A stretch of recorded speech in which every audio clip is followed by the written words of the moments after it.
Good morning, good afternoon, and good evening to everyone across the globe joining us today. My name is Stephanie from Acquia. We're thrilled to kick off today's webinar, Driving Conversions Through Deep Personalization, presented by both Acquia and our partner, Amics. Just a few housekeeping items before we get started. If you have any audio issues, please send them in the Q&A tab and we will assist you.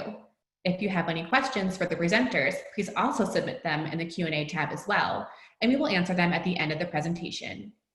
Slides and the recording of this webinar will be posted to acquia.com and also sent to you via email within the next few days. Without further delay, I will pass it over to today's speakers. Thank you, Stephanie. It's great to be here. My name is Karen Wood. I'm the Senior Director of Product Marketing for Acquia Marketing Cloud here at Acquia.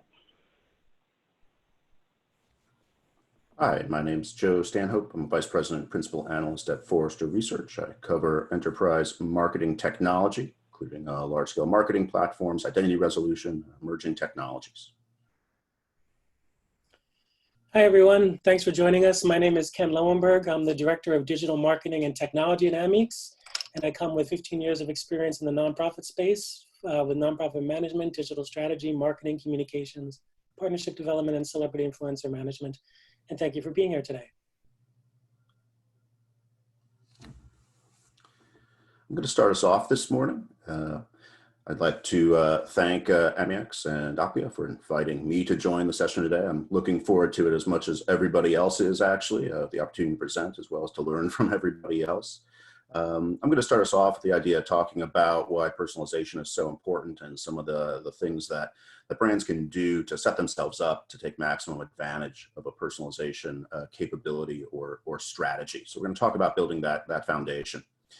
Before I do anything, on behalf of all of us, I'd certainly like to thank everybody in the audience today. We know your time is valuable. Everyone's got a lot going on these days, personally and professionally in these unusual times. And we appreciate your choice to spend part of your day with us. Next slide, please. I'd like to start by setting the context in which brands operate today. And to me, the overarching and ongoing trend at play here is the degree to which consumers are connected and so tremendously empowered. The idea that we have, and you can reflect on your own personal and professional lives to validate this, because this should all sound very familiar to you in the audience, to all of us on the call today. But think about your device usage, the breadth, the palette of devices and touch points we engage with brands and conduct personal and professional business. The way we seek out the integration of experiences, how physical and digital experiences are starting to merge together, and our expectations for that to be seamless.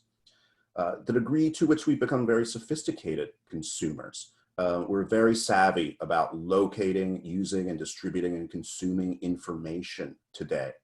And we can do that with the help of brands. We can do it completely on our own. We can do it by collaborating with our fellow consumers.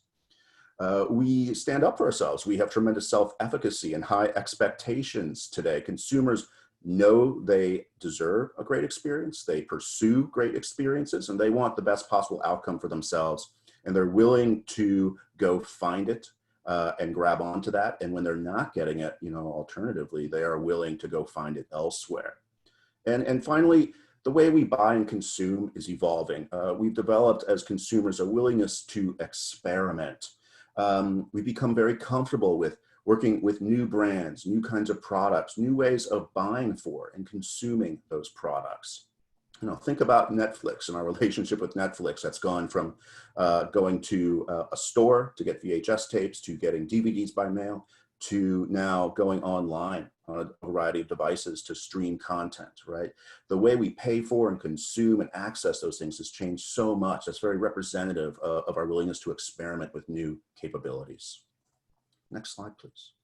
And this has had a tremendous effect on what Forrester calls the consumer buying cycle. I mean, traditionally, selling might require from brands a fair amount of, let's call it persuasion, right? Via word of mouth or reviews or promotions and marketing to work customers or consumers through this cycle of acquiring a customer, getting them to use a product, renewing or retaining that customer through loyalty and retention efforts. And this is Forrester's structure, a basic 6-step cycle for this. You could certainly have a variation that you use that has more or less or different names.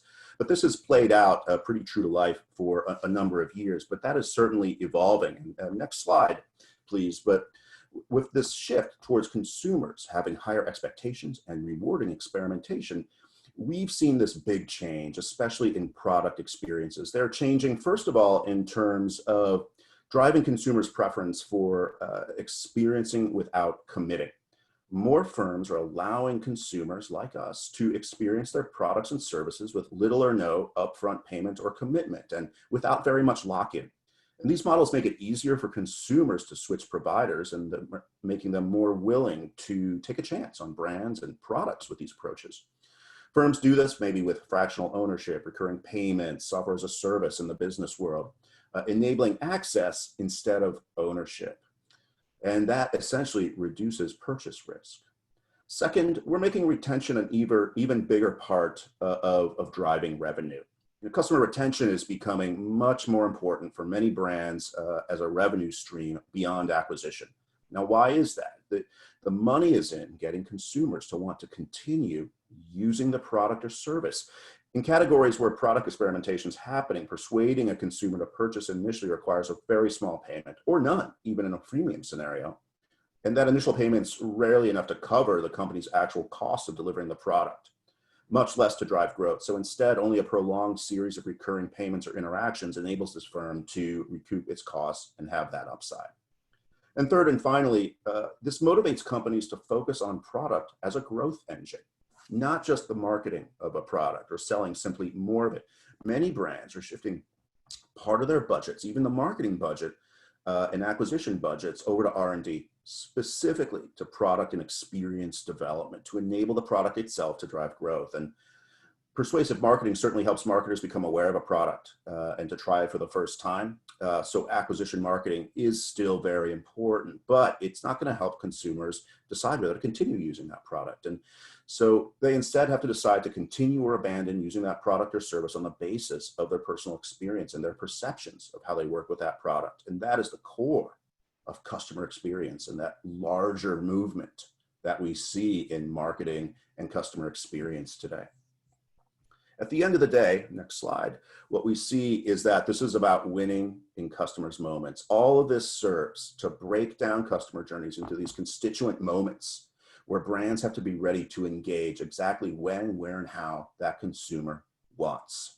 And next slide, but this is something a lot of brands are working very, very hard on today. I'm very proud of a lot of Forrester clients who've been working for the last few years to make legitimate progress in operating in their customers' moments and in being able to personalize there. But it is a work in progress and defensively so, because this is really hard work for businesses. Now, we've seen a lot of effort, and the numbers on the left bear that out. Almost 90% of digital businesses say they're personalizing now. And increasingly, almost 3/4 of retailers are working on elements like personalizing physical and in-store experiences, which is really a tremendous shift in how we think about personalization. But the delta here is that a lot of consumers still aren't always experiencing the full force of this effort from brands, right, that are trying to work with them. Basic elements like email marketing, right? Only 5% of consumers say that email is well-timed, right? Only 13% of younger consumers are saying that brands make them feel valued. So we're still seeing some misses in terms of basic timing, pacing, even making that emotional connection beyond the actual interactions. So there's still work to do here, although we are seeing great progress. And that's where this opportunity comes up. Go to the next slide. We think about how this movement to moments creates a new kind of opportunity and way of thinking about what personalization should really mean. Historically, personalization in many ways has been very basic and straightforward. But now, because we're operating in a much more granular way with a customer across more touch points, and we have more data and information at our fingertips to help us understand and create relevant interactions with a customer, it's really a very different ballgame. And the potential of this is enormous. It dovetails back into personalization in many ways being the backbone for how brands can make the most of moments. And in that sense, I think it's a tremendous opportunity. I think the brands that really harness this, their data, their understanding of consumers, their ability to engage with consumers using these personalization techniques, I think you're going to see these firms really break out, right, and create sustainable competitive advantages in their industries for themselves, because not everybody's going to do that. That's the big opportunity here. And what we have to do is, I think we have to break this down, think about it in two primary dimensions, three dimensions, in fact, starting with, next slide, strategy. If we're going to have all these capabilities and really take it forward, I would like to start at the top and have us think through redefining what personalization strategy means at your firm, because this is so different and so far beyond what we traditionally had the capability to encompass. On the next slide, what we see is that, look, moments give us the potential, right, to drive a new set of opportunities in personalization. Now, personalization tactics are a broad spectrum, right? But the movement and the potential of personalization aligns back to that moments-based marketing priority. Now, to rethink where you fall along a spectrum of personalization and what makes sense in your business, we recommend thinking about personalization in terms of what we at Forrester call the 3 R's of personalization. The 3 R's to help you define your strategy. And whether you're targeting offer content based on customer segments, or if you're maybe leveraging some more advanced machine learning algorithms to dynamically modify maybe a web experience, there's 3 things that we want you to think about so that you're capturing focused attention, delivering value, and building trust with your customers. And always maintain that kind of bigger picture view that you can backfill into with capabilities later. And first, the first R is delivering relevance. The precision of your segmentation and targeting only helps so much to ensure relevance of personalized content. Determine the kind of value your customers want and find ways to provide that utility, not just hawking the next best product or the next thing you want to sell them. Focus on providing information, product experiences that your customers are going to value and find enjoyable. The second R is building emotional resonance. And this goes back to some of that data we saw earlier, where they're not making the emotional connection beyond just sending out messages. If relevance is all about delivering value, then resonance is about creating that memorable moment that cements customer loyalty. Across industries, making customers feel appreciated, happy, valued, creates the strongest connection to their loyalty, that through line. So to connect with customers on an emotional level, talk to them about who they are, not just about what they've purchased. And finally, the third R is restraint. Show restraint. Marketers assume that they have all this customer information and that they should use it. And to be fair, this is an exciting time to be a marketer. We have more places to engage, a broader palette, more data to understand context and customer needs. It's very exciting for the marketers among us. But we've got to use it the right way.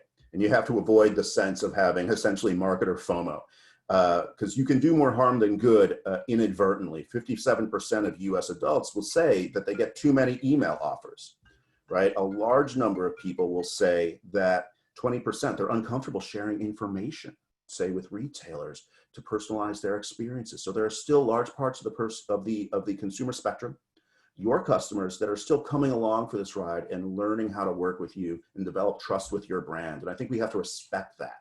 And when in doubt, just because we can, doesn't always mean we should. And while it's tempting to over communicate and use all this data, I think showing restraint can often lead to surprising results. Next slide, please.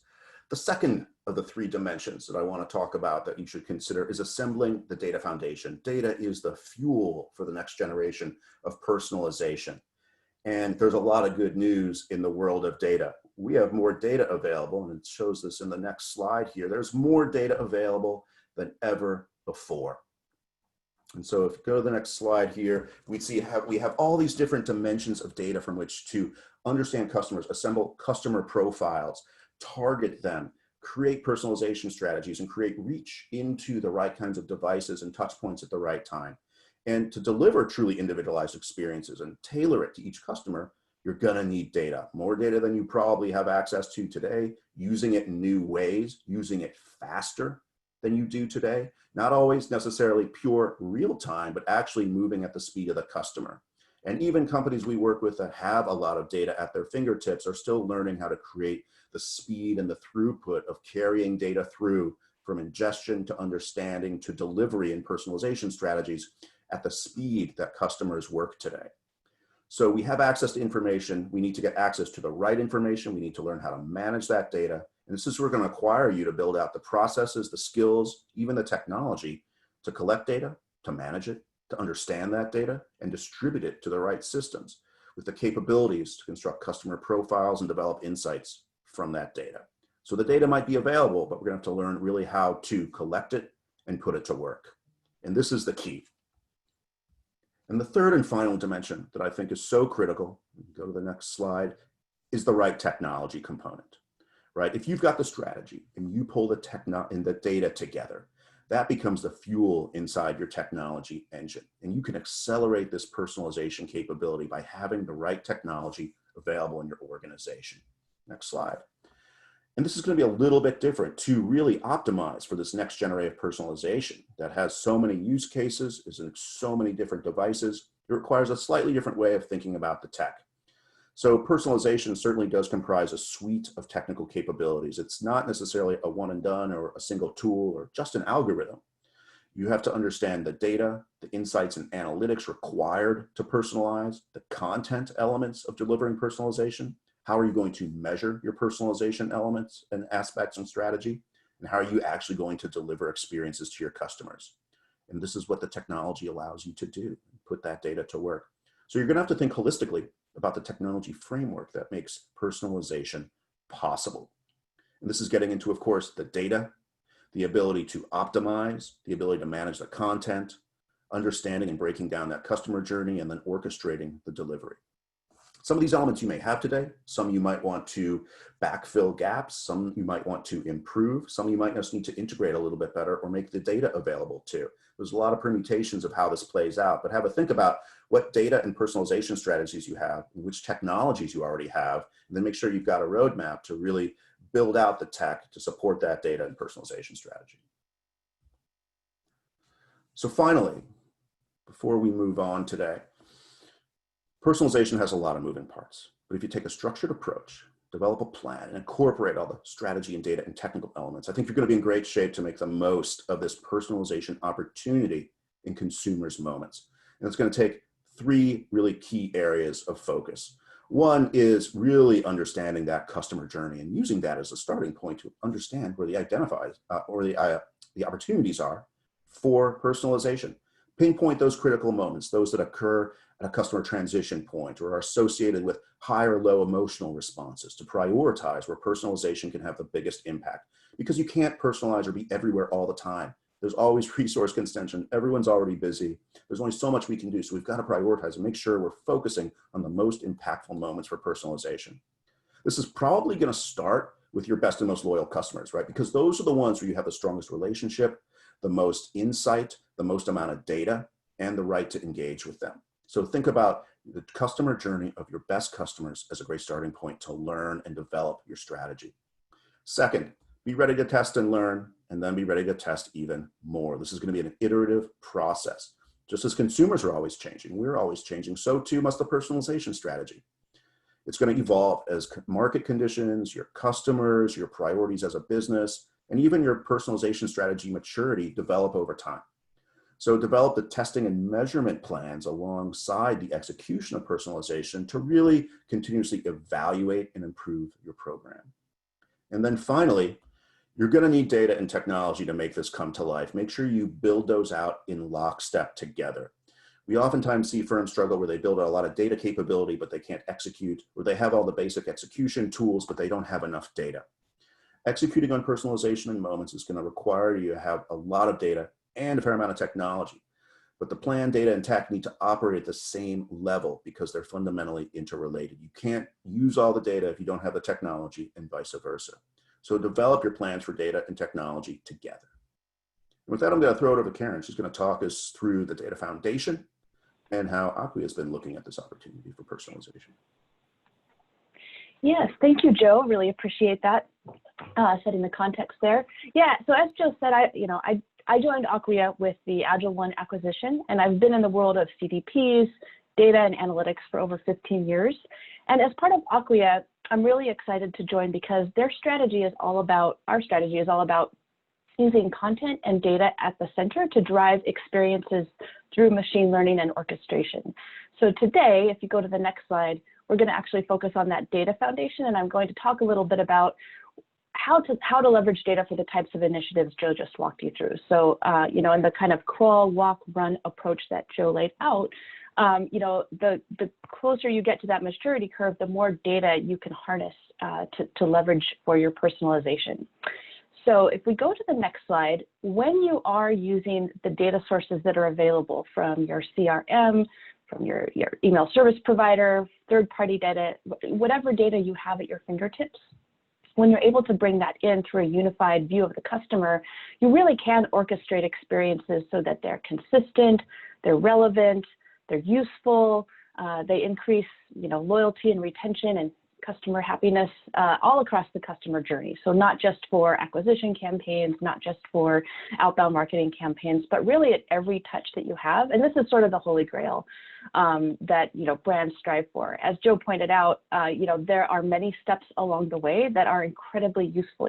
This is not day one, what we're looking at here. But if you keep this in mind, you know, the more that you architect you know, your marketing infrastructure, the more that you bring data into your environment, the more is possible for you to use. So if you go to the next slide, what we're going to see is kind of the sad reality that gets in the way when marketers are striving to unlock data in order to deliver experiences. So this was taken from one of Acquia's customers in their before situation, basically before they started to really galvanize around a unified view of the customer. And in this environment, we can see some things that probably are relatable to a lot of people. So for example, they had a POS and inventory systems that they were bringing into SAP, basically into their data warehouse. Their CRM and e-commerce data was also feeding into the data warehouse.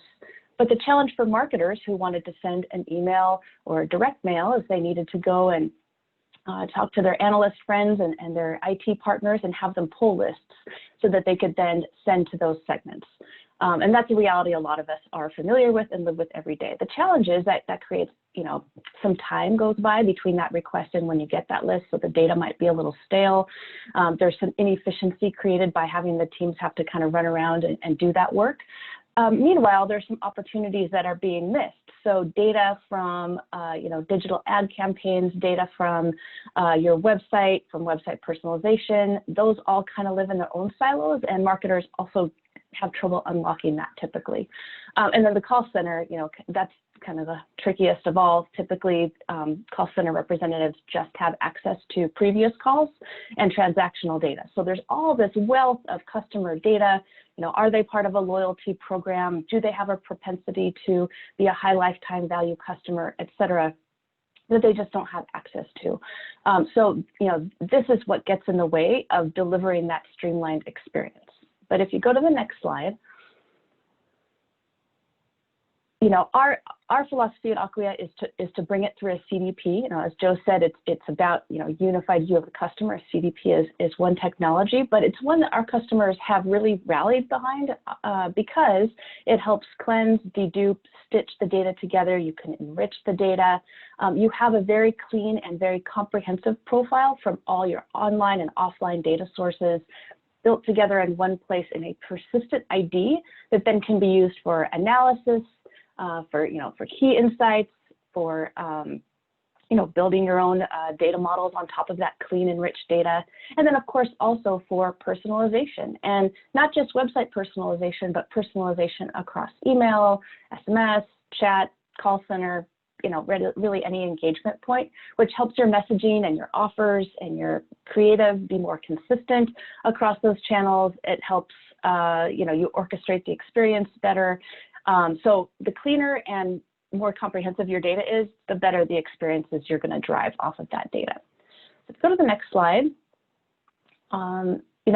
Again, part of what Acquia provides within the Acquia Marketing Cloud portfolio is our CDP. And our CDP is really that data thing that you saw at the beginning of my part of the presentation, which is that's powering everything else. That's powering the experiences. And for us, what that data piece is a CDP.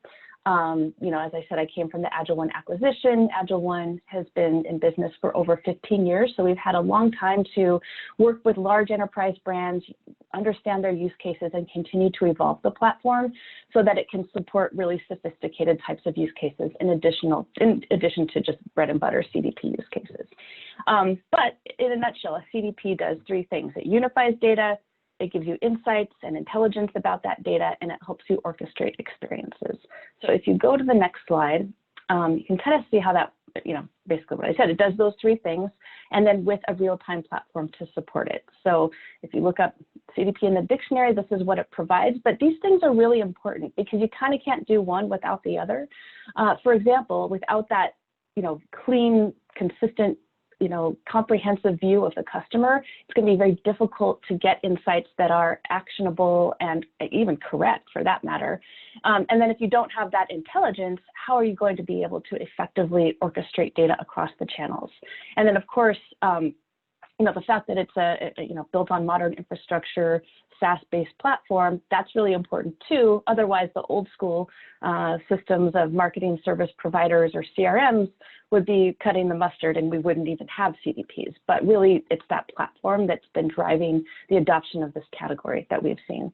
So if you go to the next slide, single customer view, I kind of mentioned this before, just at a super high level, what we mean by that is if you look at the left-hand side of this slide, you can see 6 different interactions. This customer made a credit card purchase, they did a guest checkout on mobile, they purchased a loyalty card, they called the call center, 6 different separate activities, which ordinarily would be seen as 6 different people, 6 different, entirely different, identities, if you will. So what a CDP does is it brings that all together into a unified view, and then that's the view. So if you think about one person, and this is how you're reconciling that ID, an aggregate across all of your customers, it cleans your database quite a bit, makes it smaller, but also makes it far more accurate and far more actionable. Next slide. And then the second part of what a CDP does is provide insights. And so at Acquia, we believe we want, in giving insights to every team who actually needs access to it. So we believe in dashboards for, the C-suite for executives, analytics for marketers, ad hoc analytics and direct query access for data scientists, and more technical folks to be able to toggle between the tools. I mean, really, we want to make the data available. It can be shared with third-party data analysis systems. You can build models into the data. So we don't make it a black box or make it difficult to access. In fact, that inefficiency that I talked about earlier, where marketers need to pull a list and that creates sort of churn across different teams, by giving teams direct access, you really increase efficiency quite a bit as well. And then all those teams are able to action on that as well and create better experiences, deliver better engagement with consumers. Next slide kind of goes into that third piece, which is activating it. And really, you can activate data across the whole life cycle when you personalize. So from acquisition to engagement to growth. I'll give you just a couple of examples. So for acquisition, you can use that cleansed, deduped, unified data to do lookalike modeling and identify customers who are most likely to be your VIPs, and then use that to actually go out and acquire new customers that look like that list that you did that analysis against. So that can really help increase the return on ad spend for those acquisition campaigns. An example with engagement is, someone comes to your website and they get a personalized experience. As Joe walked you through, that can mean a lot of different things, and it is going to be a gradual approach in terms of how you harness the data. But we have customers that are, for example, you log into the website and you have a product in repair and you get an update about when you could expect that product to be, repair to be complete. So super personalized. Lots of different ways to do that. That's just one. Another is, of course, giving that data to the call center, and you call up the help desk and they know exactly who you are and can close that ticket faster and give a better experience.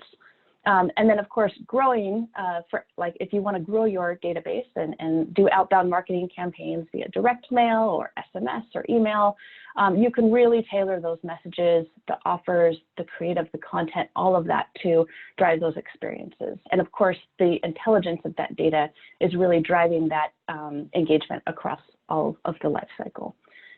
And then if you go to the next slide, As I mentioned, I just can't overemphasize this. It's not like you do everything day one. It's a gradual approach. But again, when we work with clients, we start with use cases that are, pretty lower level in effort, higher impact to the business, get those up and running, continue to bring more data sources in, continue to drive engagement campaigns. And really, you can continue to refine those programs in perpetuity. So there's the roadmap can be long, but there are so many wins across the way. So we recommend obviously starting and then growing from there. And I think that is the end of my section. So I will pass it over to Ken at this point. Thanks for listening to me, Ken. It's all yours. Thank you, Karen. Thank you, Joe. So we're going to talk about a case study about how the Epilepsy Foundation, which is where I used to work, achieved their personalization. But before I do that, I just want to talk a little bit about Ameex, which is the company I work for now. They're a digital transformation company focused on technology development, user experience, and digital engagement, and I'm proud to be a part of them. Ameex has been around since 2007. We're a proud partner of Acquia and Forrester, and thank you again, Karen and Joe, for being here with us. Ameex is a Inc. 5000 company for the last 7 years, including 2020, and is a 3-time winner of the Acquia Engage Award, which we're really proud of. So next slide, please. So let's talk about epilepsy.com. So epilepsy.com is the website of the Epilepsy Foundation, which is a nonprofit organization. So we don't have traditional retail customers like we've been talking about so far, but we have consumers, and we have a lot of them. And I'm going to bring you sort of what I think is a unique perspective, because I've been on both sides of the coin. I've been the customer for personalization, and now I'm a consultant involved with personalization. And the Epilepsy Foundation was an early adopter of personalization, working closely with Amics and Acquia. And at the Epilepsy Foundation, I served as Vice President of Communications and Digital Strategy at the Foundation, so I led epilepsy.com. And let me just tell you a little bit about epilepsy, because it's a complex condition. There are 2.3 million people in the US living with epilepsy, and 65 million people worldwide.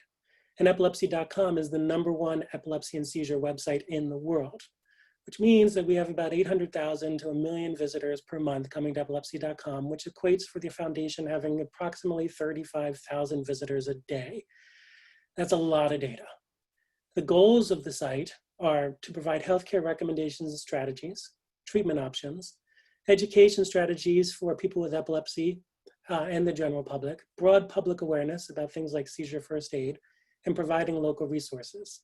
It's also a key donation source, including what is a strong acquisition engine. So as I said, epilepsy is complicated. There are 40 kinds of seizure types, and it's a chronic condition. So as the condition changes through your lifespan, and depending on who you are, how old you are, what gender you are, there's lots of different variables. So one of the things that the Epilepsy Foundation had to do was begin to understand the user journeys. That was the key to everything. And when you had 35,000 people coming a day, that's a lot of information. So about 3 years ago, we reached out to Amics, who had been our partner for a long time in helping us build epilepsy.com, and asked them about personalization. And they, in turn, helped us reach out to Acquia. And about 3 years ago, we engaged Acquia Personalization. So let's go to the next slide, please. So in working with Amics and Acquia, we determined that there were 2 key essentials, and we've heard about them already today to some extent. One is matching user intent to content. And as I mentioned, there's a lot of different personas, and we'll get to that in a second. And then the other is quality and curated data, points that Joe and Karen covered as well. Next slide, please. So matching the user intent. Many types of users come to epilepsy.com. People living with epilepsy, the caregivers of people with epilepsy, whether they're parents or their children are dealing with seniors with epilepsy, healthcare professionals, donors, partners, the general public. And the foundation needed to have a better understanding of who their users were, why they were coming to the site, and the best journeys we could provide them to help them be successful. Because as you know, if we didn't engage them as soon as possible to match their intent, we risked losing those consumers very, very quickly. So discovery was one of the keys, and we worked closely again with our partners. The foundation worked with Amics and Acquia to put together a discovery strategy to start learning about the audiences, helping define those audiences, and help build persona examples. And those strategies were critical to help us help our users, or help the foundation's users achieve their goals. Next slide, please. So the foundation looked at the journey strategy like moving users up a ladder. And so there are 4 different parts of that ladder that we define, broadly speaking. The first part the foundation defines is the urgency, what the foundation called the urgency phase. So most people who arrive at epilepsy.com, they arrive there because they've just been, or their loved one has just been diagnosed with epilepsy. They've just heard it for the first time, the word epilepsy, the word seizure, certain types of seizures. They'll grab their phone, they'll go to Google, they'll type in the terms they just heard from their doctor, and it'll drive them to epilepsy.com. And during this urgency phase, all they really want to do is just learn everything they can about epilepsy. And the learn vertical of epilepsy.com is by far and away the most active one. So in this urgency phase, initial information from IP and Google Analytics is what we were gathering in this urgency phase. Moving up the ladder, the next step from urgency was engagement. Once they started really truly understanding what was just thrown into their lives with epilepsy and seizures, then they needed to start thinking about how they can engage the foundation to help them with their self-management of their epilepsy. So getting more engaged in their healthcare. So that involved understanding how they can engage with the foundation's programs and service options, working with local foundations. And basically that was the part where they discovered how the foundation services would help them. And that was driven by data-driven insights. Moving up, the next step was conversion and activation. So the user is happy with the services of the foundation, they find the value, they become a donor, a volunteer, and et cetera, and that's where you get to action and activity calls. And then finally, the enthusiastic advocate, they're the power users and champions, and they have a delightful personalized user experience. So this is the crawl to walk to run, and I'm going to add to fly phase of personalization. So we'll go over those one at a time. So if we go to the next slide, please. So we'll start with crawl. So as has been alluded to on this webinar so far, personalization is not easy. It's not simple. It needs to be done in the right way, or else it'll just simply not work. So we call that the crawl phase, before you walk, before you run, before you fly. And as mentioned, quality and curated data is critical to personalization success. It could be an overwhelming thought, because as Karen pointed out, there's lots of different data sources. And back when the Epilepsy Foundation adopted this about 2.5 to 3 years ago, there really wasn't a CDP solution like there is now. So we had to look at one data set that was pretty much self-curating. And for the Epilepsy Foundation, that was Google Analytics tied into epilepsy.com. Google Analytics was very much self-curating. So that was the key to the crawl phase for the Epilepsy Foundation, was tying in IP and Google Analytics strategy. And what we started with crawling was geolocation. So the foundation has 50 different local offices, each holding various events, including support groups and health clinics, as well as fundraising events like walks. Of course, things are a little bit different now in the age of COVID, but there's still local services even now. So we were able to configure the homepage and other sections of the site with localized content. So based on our personalization crawling strategy, we were able to tell, for example, if someone was coming from California or Pennsylvania or any other state. And so we would reconfigure the homepage so that if there was a California event, it was right there. We also were able to do this in such a way so that we can do it by number of visits. So the first time someone visits, they may see the California event. The second time, the California event. The third time they visit the homepage, they may see something that's more universal. So all of that was possible, and that's what we exercised under the crawl phase of personalization with the Epilepsy Foundation. Next slide, please. So now we move to walk. And with walking, we were able to start studying return visitor strategies and patterns. We were better able to identify users in that urgent phase. And with Acquia personalization and with Amics, we were able to look at traffic patterns and the frequencies that led the foundation to begin to better understand user intent for epilepsy care and support. So what ended up happening is, if you are looking at a personalized journey strategy, a person with epilepsy might be traveling to pages on the site where they're looking at very difficult to control seizures, very difficult to treat seizures. And they may be traversing those pages multiple times in multiple sessions. Once we're able to start detecting that, then we can use Acquia personalization blocks to begin recommending specific medication strategies or other sort of strategies such as clinical trial strategies to those folks. And so being able to start pushing them forward along their medical journey and along their treatment and self-management journey became a critical portion of the walk phase for the Epilepsy Foundation for Personalization. And so let's move to the next slide. So then we started to run, the Epilepsy Foundation started to run, and the work of the Epilepsy Foundation partnership with Ameex resulted in the 2019 Acquia Engage Award for Best Personalization in Action, which I have to say was very gratifying and exciting. We were really, the foundation was an early adopter, and so to see that we got to this point and to win this award was great. Personalization has helped improve engagement in key mission areas for the Epilepsy Foundation. We're seeing deeper dives into traffic throughout the site in key areas. And the foundation's also seeing more drives to donations and overall e-commerce strategies. So the next slide, please. So what does it take to fly? And my colleagues have alluded to some of this already. Working with Amics and Acquia, they helped provide the foundation's tools to help all the business divisions impacted by digital strategy to know how and why they must be involved. So personalization can be scary. Digital strategy can be scary for people who don't touch the website on a regular basis. But the idea of being able to take these business divisions and show them how personalization can really help them and their influence in the customer lifecycle or the stakeholder lifecycle was really critical. And so what we were able to do was start to show them that personalization has power and strength, and some of that's been alluded to today. The true 360-degree view of the customer, super critical. It requires good practices and cooperation throughout the organization, throughout the enterprise, which could be a bit of a culture change, but truly personalization is a team sport.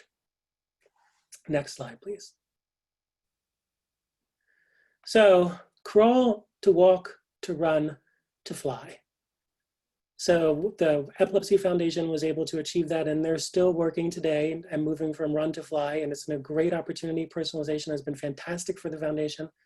And like I said, personalization, is not easy. With the right resources, partners, and commitments, you too can make personalization work for you.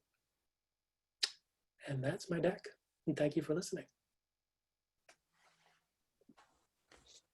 So I think we've heard a really fascinating and broad range of discussion around the topic, right, of personalization, where we've ranged from the market level imperative and core opportunity, right, to engage with consumers and create advantages, right, at the business side, to some of the core considerations, thinking through some of the data and technical needs.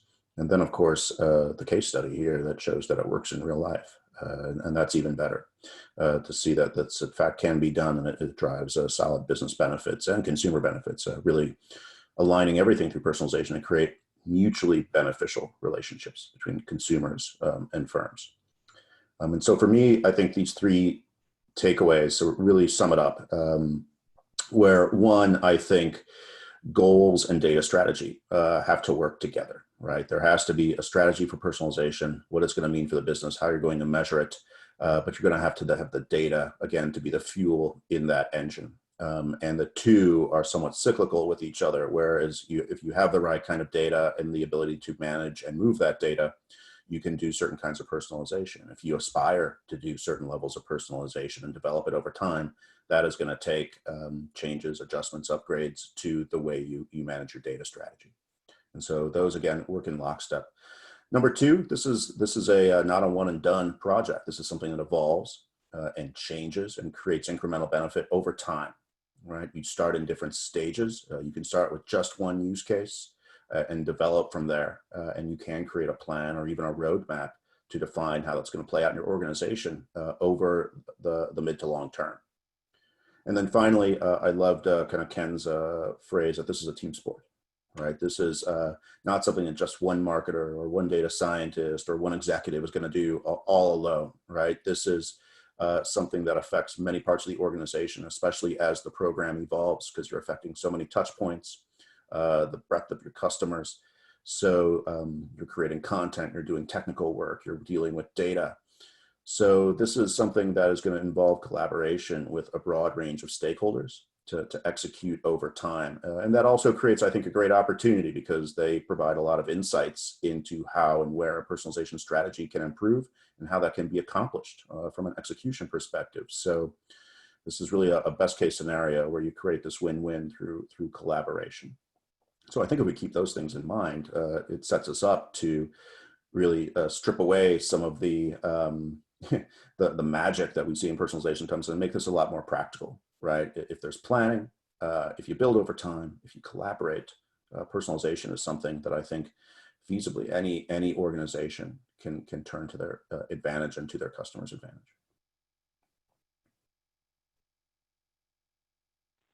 And before we jump into the Q&A, I just want to give a short plug for our customer conference, which is coming up in October, the 20th and 21st. It's going to be digital this year, but we'll have a whole host of customer speakers, thought leaders, etc., sharing their insights at our experience. So we'd love for you to join us. So save the date, register. We'd love to have you attend, free of charge this year as a digital event.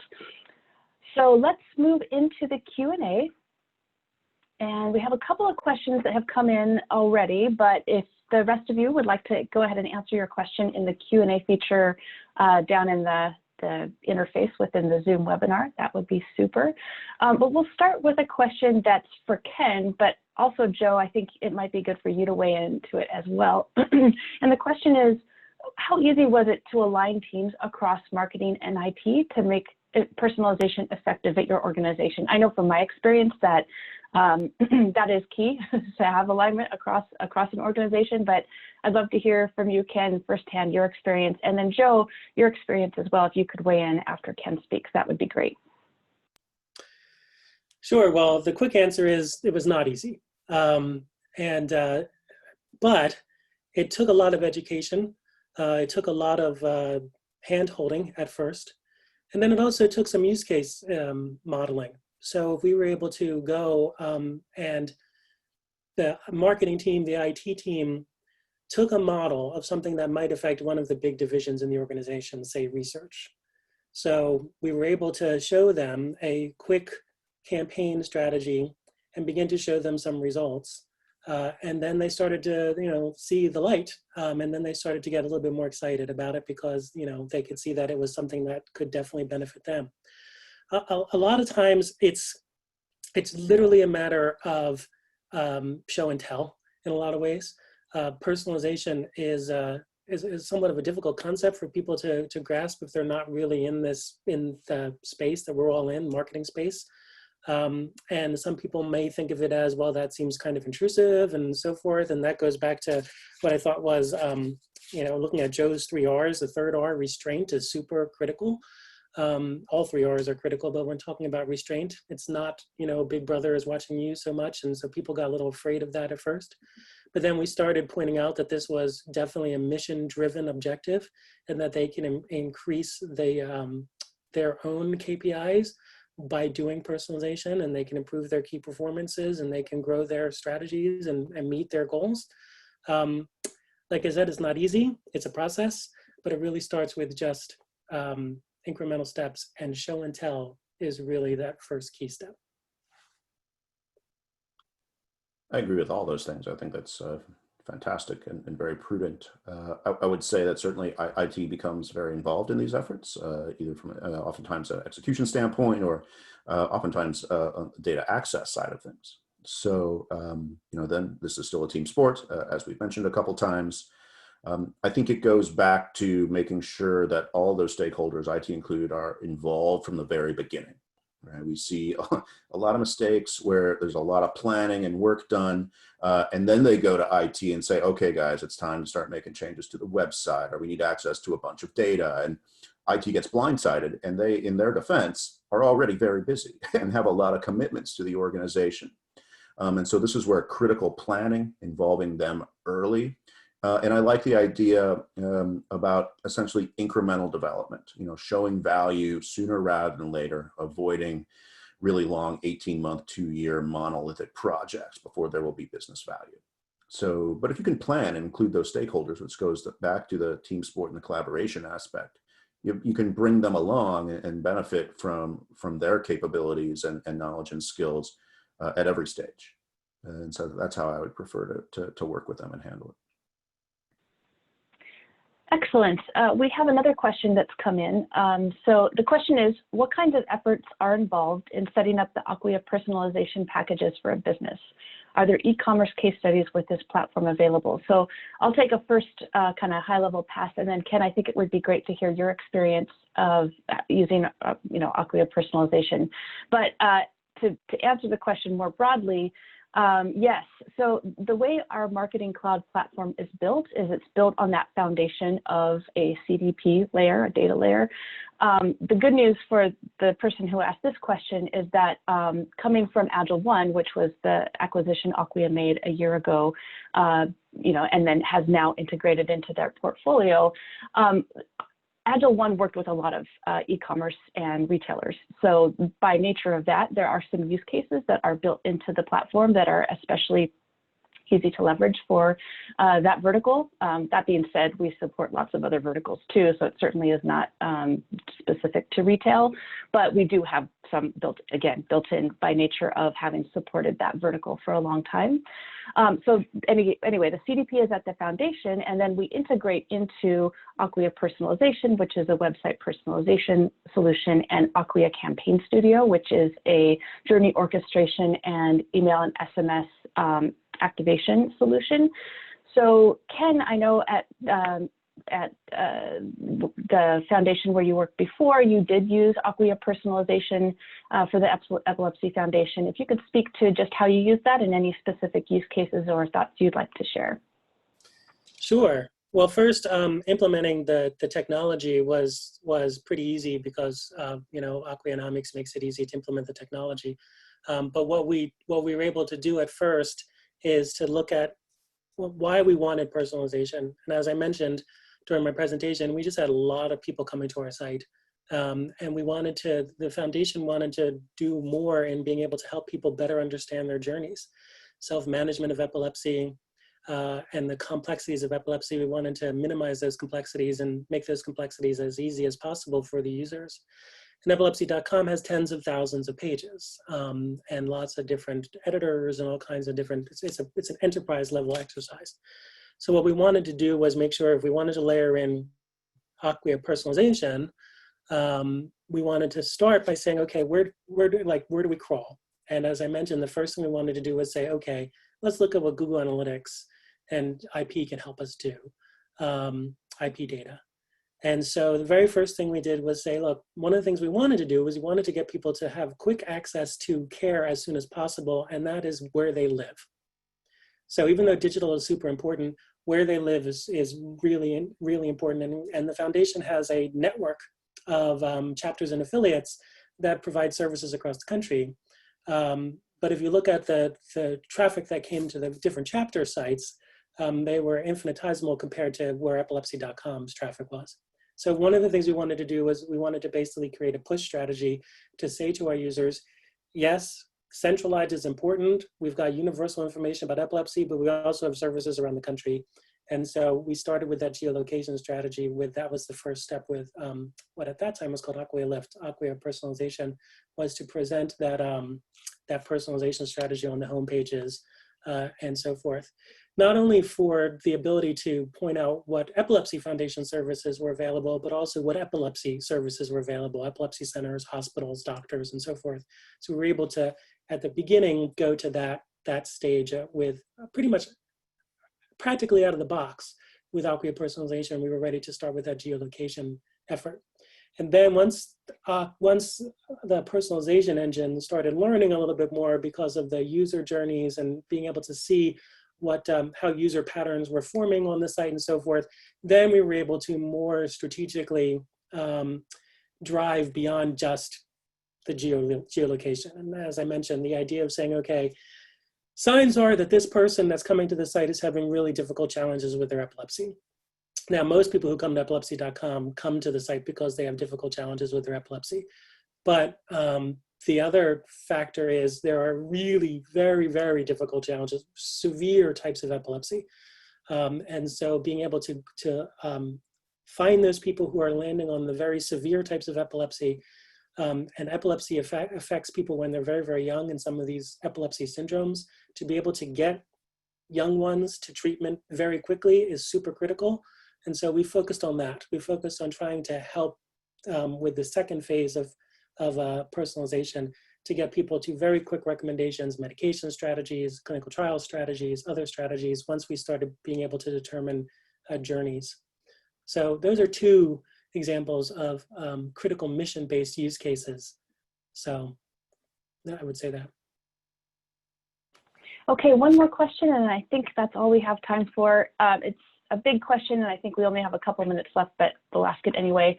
So Joe, I think this question would be best starting with you. How have you seen personalization strategies change during COVID?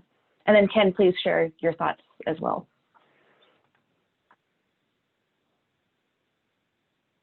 Starting with you, Joe. Sure. I think as goes marketing, goes personalization. So you've seen a general pivot towards away from acquisition towards retention and loyalty efforts in personalization, which makes a lot of sense given the current environment. It doesn't mean, again, that acquisition simply gets turned off. You have a lot of academic research out there that shows that turning off the marketing during a downturn is exceptionally damaging and makes it very difficult to recover, economically speaking. So some of that is still in play, but I think you've seen some rationalization of those strategies and some shifts in resourcing to prioritize personalization more on the customer side for loyalty and CRM programs. Certainly increased emphasis on loyalty overall to continue to cultivate and maintain relationships during a challenging time with the existing customer base. I think the general tenor attitude around personalization has changed slightly, migrating away a little bit more from what we've seen historically, a prioritization around selling more stuff. We know what you bought last time, now it's time to buy the next thing. So moving away from harder sale and persuasion type messaging, more towards, I think, more emotionally resonant, more appropriate, checking in, emotionally consistent, merely just creating awareness type messaging and personalization. So I think that the emphasis, in the life cycle has shifted a little bit, and then the messaging, right, within that personalization strategy has shifted a little bit.